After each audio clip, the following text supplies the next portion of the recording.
حضور آپ نے سورت مریم کے درس میں فرمایا تھا کہ اللہ تعالیٰ کی صفات میں سے رحمان اللہ کی دوسری بڑی صفت ہے. حضور اس بارے میں کچھ تشریح فرمائیں. کیا دوسری صفت ہے؟ جی اللہ کے بعد رحمان آپ نے فرمایا تھا سورت مریم کے درس میں. ہاں، رحمان کیا ہے؟ دوسری بڑی صفت ہے اللہ تعالیٰ کی. اللہ کے نام کے بعد ہاں جی رحمان نام جو ہے، ہاں جی صرف اسی نام سے اللہ کو کئی دفعہ قرآن کریم میں پکارا گیا ہے.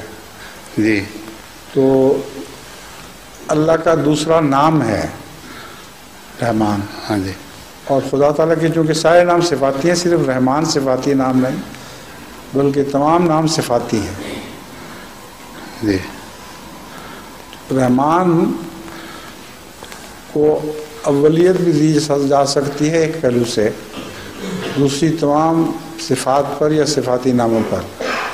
اس لیے کہ رحمان نہ ہوتا تو کائنات ہی نہ ہوتی.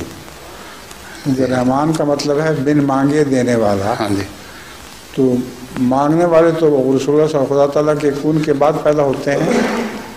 پہلے کون خدا سے کہنے گیا تھا کہ ہمیں پیدا کرو؟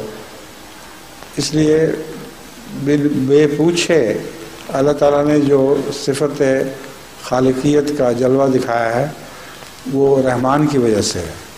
جی تو یہ مجھے پتہ نہیں میں نے کیا کہا تھا، آپ کس طرف اشارہ کر رہے ہیں، مگر رحمان اللہ کے بعد نمبر 2 نام رحمان ہے.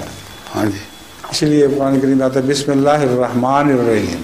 ہاں جی پہلے رحمات آتا ہے پھر رحیم آتا ہے. جی علم شریف میں بھی رحمان کا ہاں علم شریف. ہاں جی